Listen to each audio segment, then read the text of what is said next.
الحمد لله الحمد لله وكفى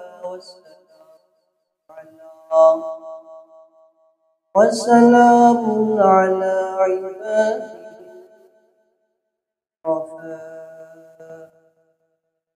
أما بعد فأعوذ بالله من الشيطان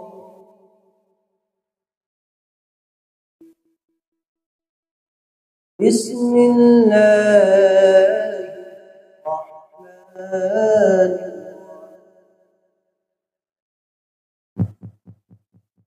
ألا أولياء الله لا خوف عليهم ولا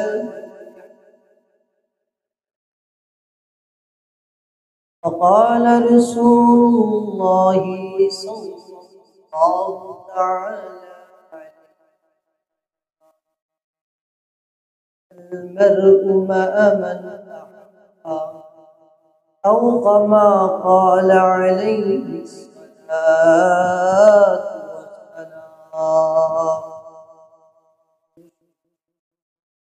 اللهم صل على محمد وعلى آل محمد كما صليت على إبراهيم وعلى آل إبراهيم إنك حميد اللهم بارك على محمد وعلى آل محمد كما باركت على إبراهيم وعلى آل إبراهيم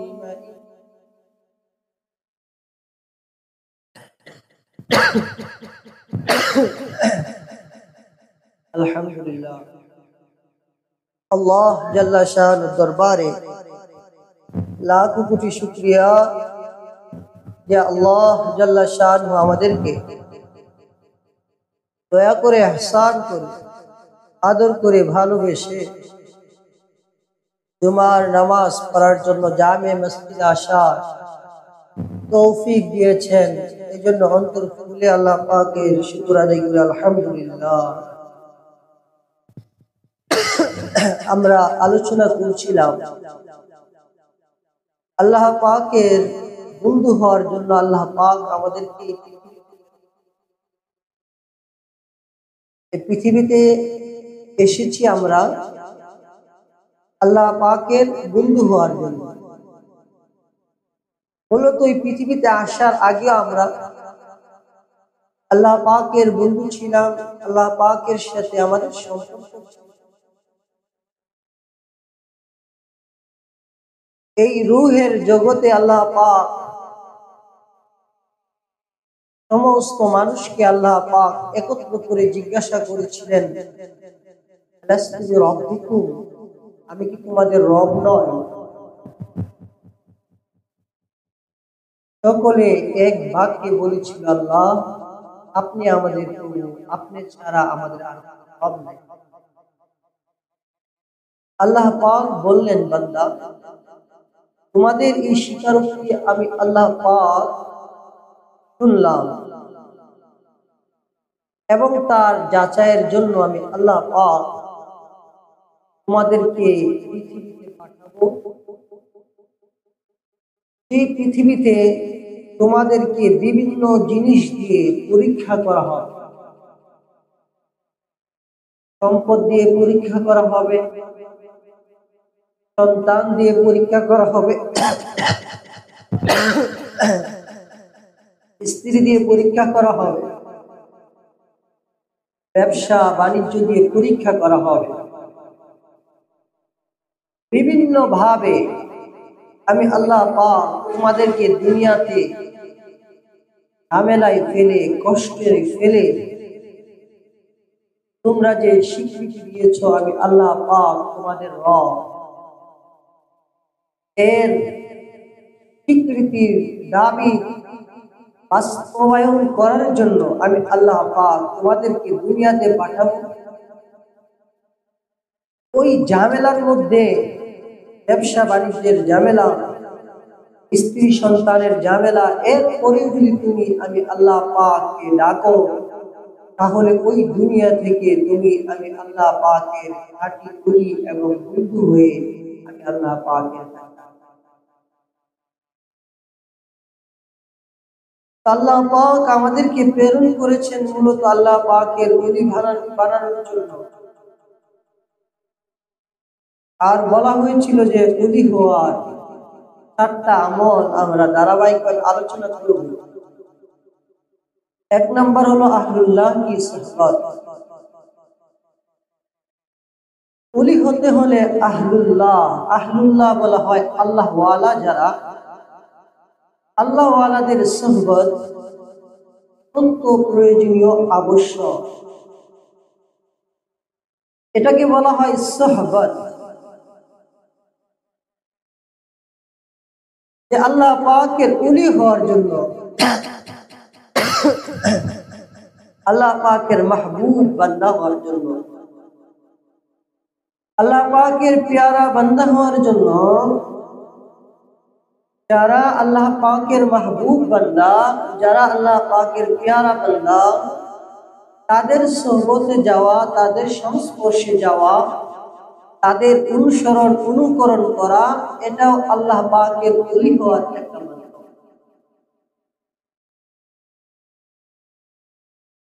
গত সপ্তাহ বলা হয়েছিল যে নেককারদের সোহবতের অনেক প্রভাব পড়ে।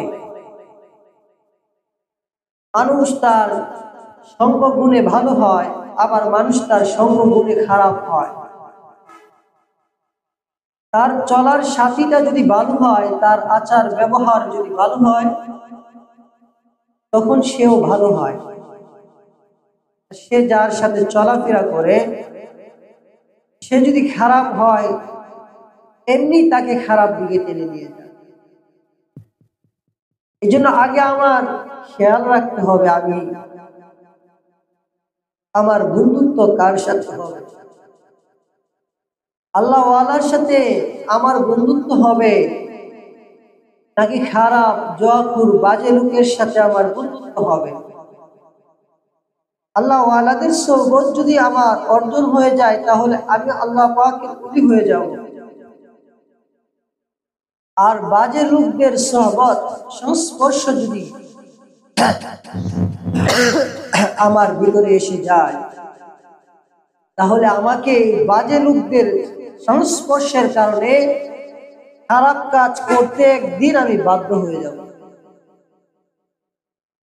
এই জন্য আমার জিন্দেগিকে সাজানোর জন্য, আল্লাহ পাকের ওলি হওয়ার জন্য, আল্লাহ পাকের মাহবুব বান্দা হওয়ার জন্য, বান্দি হওয়ার জন্য আমার জন্য একান্ত আবশ্যক আল্লাহ পাকের ওলি যারা হন, আল্লাহ পাকের মাহবুব বান্দা বান্দি যারা হন, তাদের সোহবতে থাকা, তাদের সংস্পর্শে থাকা, তাদেরকে মানা, তাদেরকে মেনে চলা। শেখ সাদি রহমাতুল্লাহি আলাইহি একবার এক পারস্যের কবি শেখ সাদি রহমাতুল্লাহি আলাইহি অনেক বড় ফার্সি কবি ছিলেন, আল্লাহর ওলি ছিলেন। উনি বলেন যে গোসলখানায় গেলেন, গিয়ে দেখলেন এক টুকরো মাটি। এই মাটিটা উনি হাতে নিলেন, নিয়ে দেখলেন যে মাটির মধ্যে ফুলের ঘ্রাণ আসে। মাটিকে উনি বললেন যে মাটি, তোমার ভিতর থেকে ফুলের ঘ্রাণ আসছে কেন? মাটি বলতেছে, আমার ভিতর থেকে ফুলের ঘ্রাণ আসার কারণ হলো আমার ভিতরে গোলাপ ফুল ছিল। গোলাপ ফুল আমার ভিতরে লাগানো হয়েছিল, বপন করা হয়েছিল। এই ফুলের ঘ্রাণ আমি তাকে লাগানোর কারণে, আমার ভিতরে লাগানোর কারণে আমি মাটি থেকে ফুলের ঘ্রাণ আসছে। এক টুকরা মাটি, এই মাটির মধ্যে ফুল লাগালে ফুলের ঘ্রাণ এই মাটি থেকে আসে।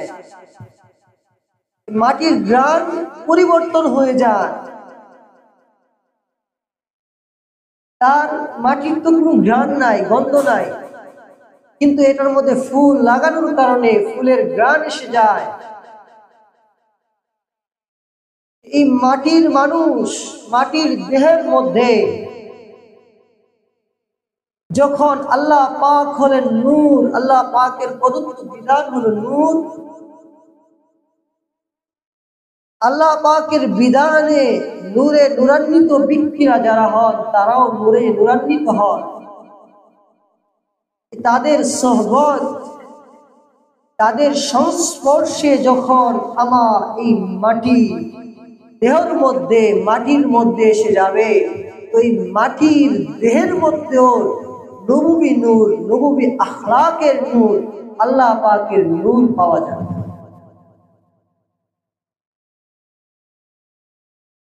এই জন্য তখন ওই মাটির মানুষটাকে বলা হয় আল্লাহ ওয়ালা, আল্লাহর ওলি। আল্লাহ ওয়ালা মানে কি? যে আল্লাহর। সুবহানাল্লাহ। আল্লাহ ওয়ালা মানে কি? যে আল্লাহর হয়ে গেছে তারই বলা হয় আল্লাহ ওয়ালা। এই যে মাটির মানুষ, মাটির সাথে ফুল লাগার কারণে ফুলের ঘ্রাণে মাটি ঘ্রাণিত হয়ে যায়। আল্লাহ পাকের বিধান সিনার মধ্যে লাগানোর কারণে, আল্লাহ পাকের হুকুম আহকাম সিনার মধ্যে লাগানোর কারণে যখন তার সিনাটা আল্লাহ পাকের হুকুম আহকাম দ্বারা পরিবেষ্টিত হয়ে যায়, তখনই তাকে বলা হয় আল্লাহ ওয়ালা। আল্লাহ ওয়ালাদের সোহবত, আল্লাহ ওয়ালাদের সংস্পর্শের এত প্রভাব যে এই প্রভাবে হাজার হাজার চুর ও বালু হয়ে গেছে। সুবহানাল্লাহ। শুধু এটা না, আল্লাহ ওয়ালাদের চেহারার মধ্যে এত প্রভাব আল্লাহ পাক রাখছেন, চেহারা দেখে হাজার হাজার হিন্দু কালিমা পড়ে মুসলমান হয়ে গেছে। আমাদের খাজা মাইনুদ্দিন চিশতি রহমাতুল্লাহ আলাইহি, ওনার ঘটনা আপনারা শুনছেন। হিন্দুস্তানের মধ্যে খাজা মাইনুদ্দিন চিশতি রহমাতুল্লাহ আলাইহি যখন আসছে, ওনার চেহারা দেখা 50,000 হিন্দু সরাসরি মুসলমান। আল্লাহ ওয়ালাদের চেহারার মধ্যে আল্লাহ পাক এত নূর রাখছে যে চেহারা দেখলেই বোঝা যায় যে এটা আল্লাহ ওয়ালা। চেহারার দরুন দরুন চলন বলন দেখলেই বোঝা যায় যে এরা আল্লাহ ওয়ালা। এদের কাছে গেলে আল্লাহ ওয়ালা, আল্লাহকে পাওয়া যায়। আনোয়ার শাহ কাশ্মীর রহমতুল্লাহ আলাইহি রাস্তা দিয়া হাঁটতেছেন, হিন্দু আইসা দেখা কালিমা পয়রা হাতে হাত রেখা মুসলমান। ওনাদের চেহারার মধ্যে আল্লাহ পাক এরকম প্রভাব রাখছে যে আল্লাহ ওয়ালাদের সোহবতের তো আরো বেশি প্রভাব। ওনাদের কাছে গেলে নিজের দিল পরিবর্তন হয়। নজর পড়লে, আল্লাহ ওয়ালার নজর পড়লে এই নজরের বরকতে আল্লাহ পাক অনেক কি ভালো বানায়।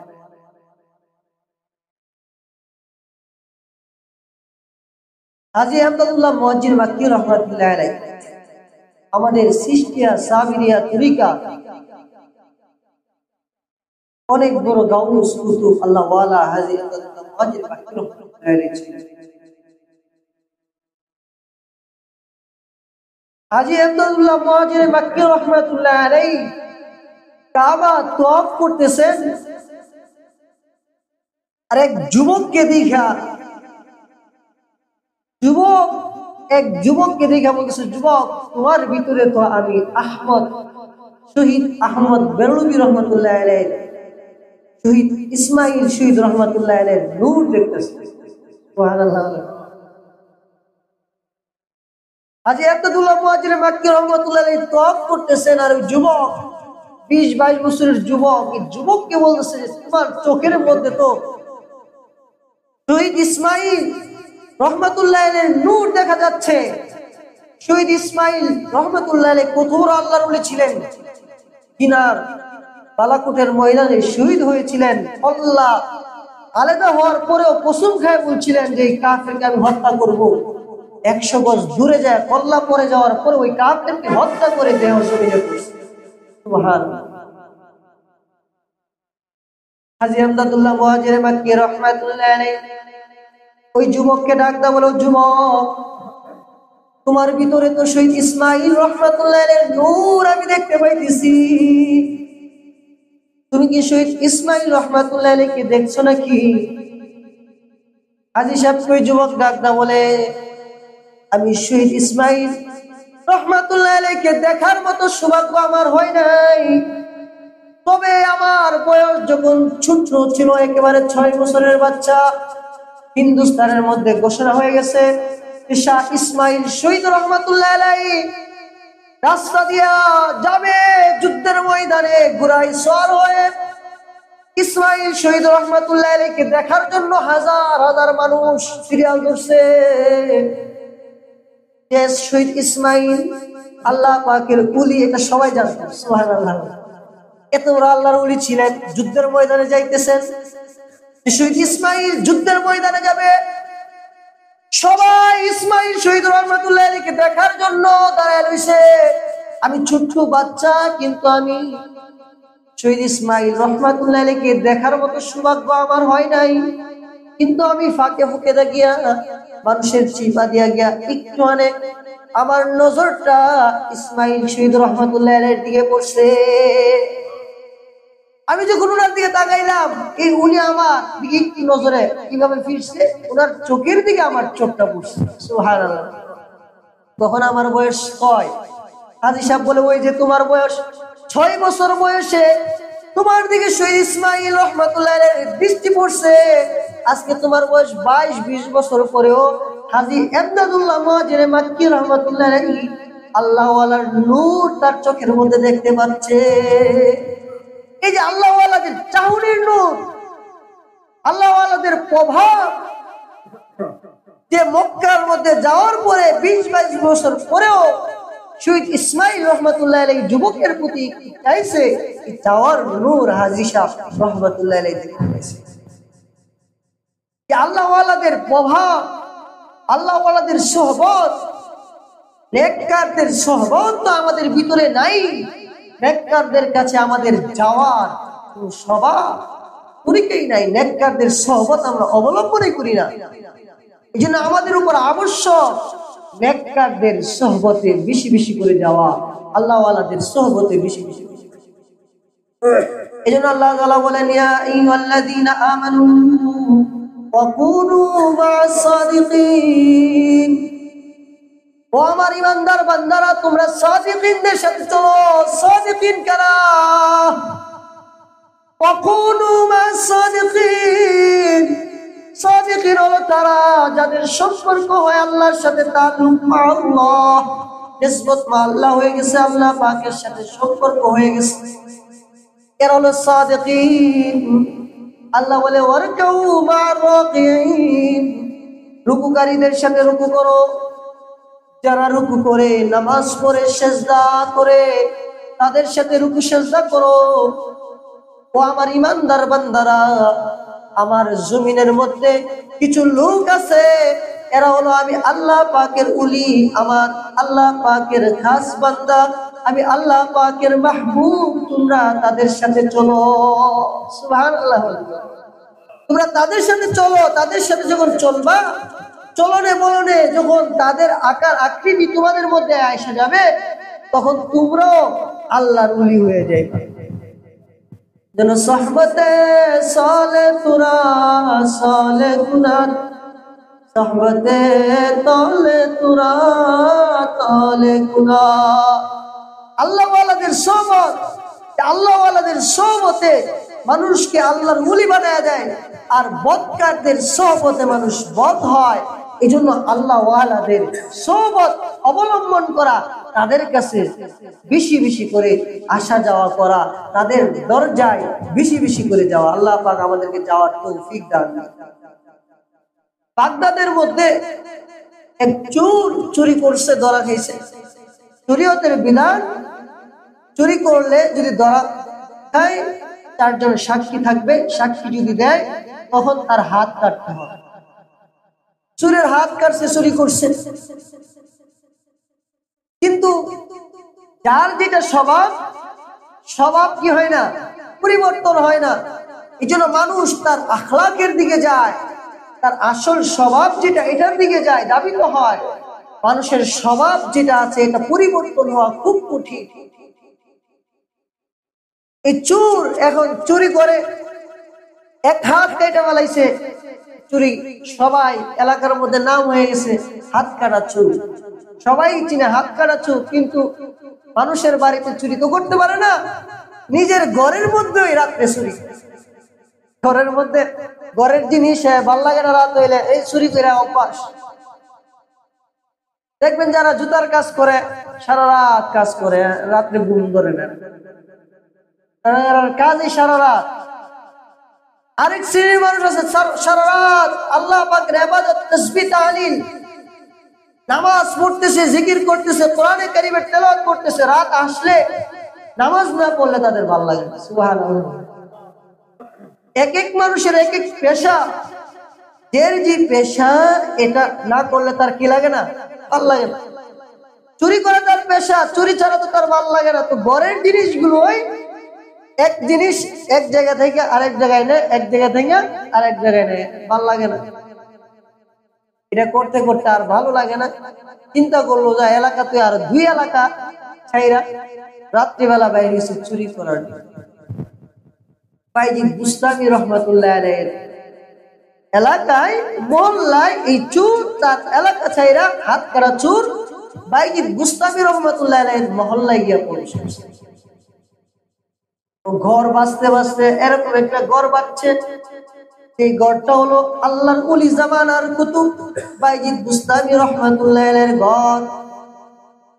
ওই হাত কাটা চোর ঘরের মধ্যে ঢুকছে।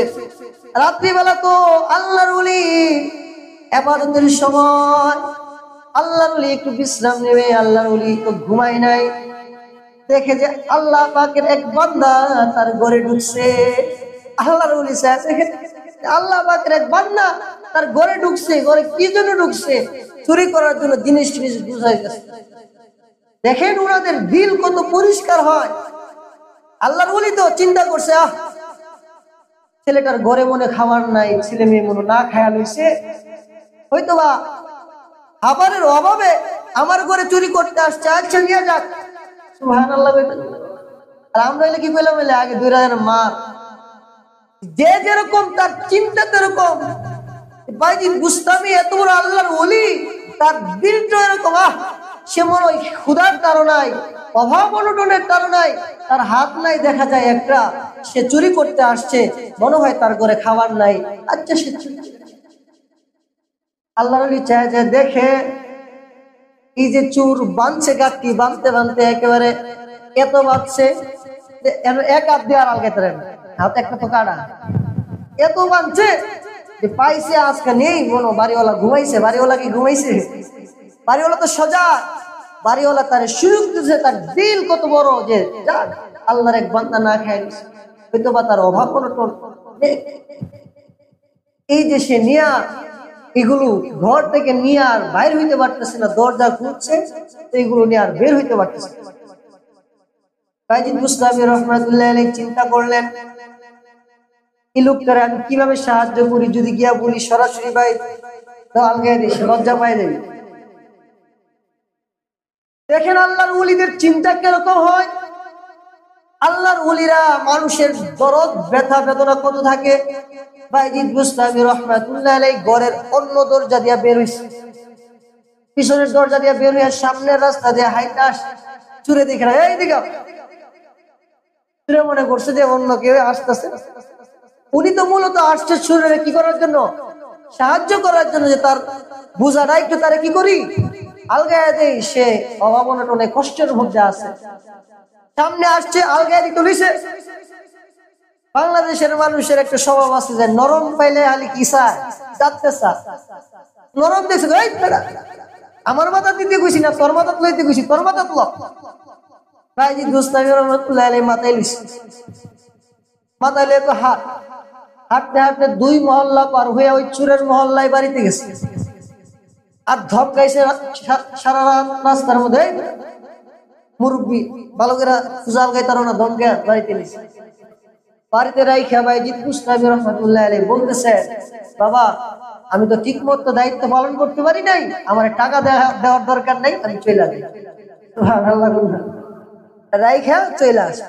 এখন তো হ্যাঁ চিন্তা লাগছে, হ্যাঁ ব্যাপার কি যে আমার বাড়িতে আসলো, টাকাও নিল না, এটা কোনো গোয়েন্দা কিনা, চুরের মন পুলিশ একটা কথা আছে না, যদি সকালে আবার এসে পুলিশ হাজির হয়ে যায় তাহলে তো বাড়িঘর সব যাবে।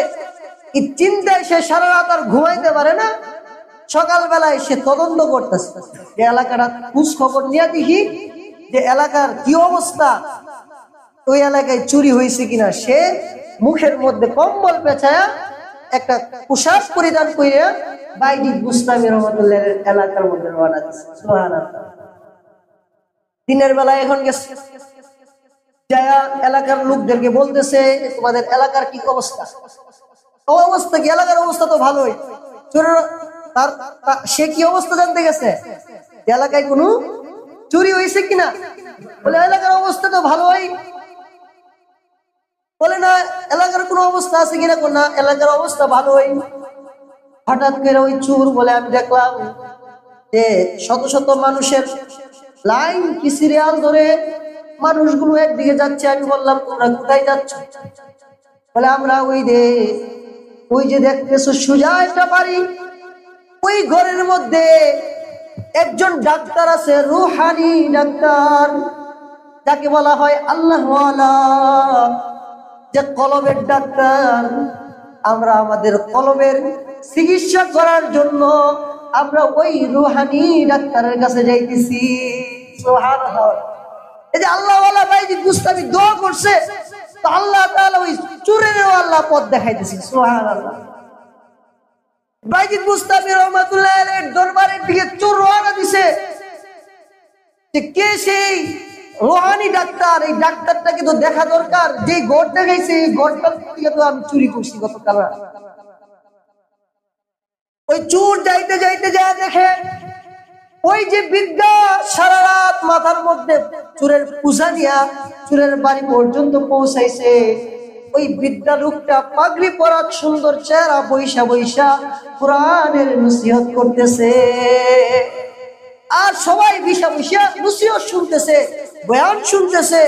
মানুষগুলো, পথহারা মানুষগুলো, নেক কার হচ্ছে পথের দিকে আসছে মানুষগুলো, আল্লাহ বলা মানুষগুলো আল্লাহর দিকে আসতেছে। চোর বৈশা বৈশা কথাগুলো শুনতেছে। মানুষের সময় যখন শেষ হয়ে গেল, সকল মানুষ চলে গেল, ওই চোর আইসা পায়ে ধইরা উকুত কইরা কইরা কান্না শুরু।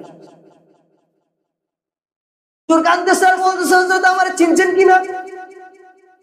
গত রাত আপনার ঘর থেকে আমি চুরি করছিলাম, চুরি কইরা আপনাকে পূজা বহন কইরা আমি বাড়িতে নিছি, আপনাকে চিনি নাই। কিন্তু রাত্রিবেলা তো আসছিলাম আপনার ঘর থেকে চুরি করতে, কিন্তু দিনের বেলা এখন আমি আসলাম আমি নিজেকে আপনার কাছে অর্পণ করে দিতে। সুবহানাল্লাহ। দিনের বেলা আসলাম আমি নিজেকে অর্পণ করে দিতে আপনার কাছে। তওবা করলাম, আর জীবনে কোনোদিন চুরি করব না। আপনি আমাকে ইসলাহ করে আমার সংশোধন করে দেন। ওই বাইজিদ বুস্তামি রহমাতুল্লাহ আলাইহির দরবারে কিতাবের মধ্যে লেখেন, এই চোর আইসা এত বড় আল্লাহর ওলি হইছে, মরার আগে তো ছিল হাত কাটা চোর, হাত কাটা আল্লাহর ওলি নামে বাগদাদে তার নাম প্রসিদ্ধ হয়ে গেছে। আল্লাহ ওয়ালাদের সোহবত এত দামি যে একটা চোরকেও তার চুরি থেকে বিরত রেখে আল্লাহর ওলি বানায়া দেয়। একটা নেশাগ্রস্ত মানুষকেও নেশা থেকে বিরত রেখে আল্লাহ ওয়ালা বানায়া দেয়। একটা জুয়াখোরকেও আল্লাহ ওয়ালা বানায়া দেয়। এজন্য আমার মাহবুব ভাইরা, 3 সপ্তাহ ধরে আল্লাহ ওয়ালাদের সোহবতের আলোচনা করতেছি। আমাদের জন্য একান্ত আবশ্যক, বর্তমান জামানায় আবশ্যক আমাদের আল্লাহ ওয়ালাদের সোহবত। আমাদের আমল আখলাক গুলো ঠিক হচ্ছে না, আমাদের নামাজের সুন্নত ইত্তেবাই সুন্নাহ এই আমল আখলাক গুলো ঠিক হচ্ছে না, এর একমাত্র কারণ হলো আল্লাহ ওয়ালাদের সোহবত আমাদের ভিতরে নাই, নেক সংস্পর্শ নাই, নেক কার্যের সংস্পর্শে আমরা যাই না দিঘা আমাদের আত্মশুদ্ধি হচ্ছে না, আমাদের পরিবর্তন হচ্ছে না। আল্লাহ পাক আমাদেরকে আল্লাহ ওয়ালাদের সোহবতে গিয়ে আমাদের আত্মশুদ্ধি করার তৌফিক দান করুন। সকলে বলে আমিন। ওয়া আখির দাওয়া।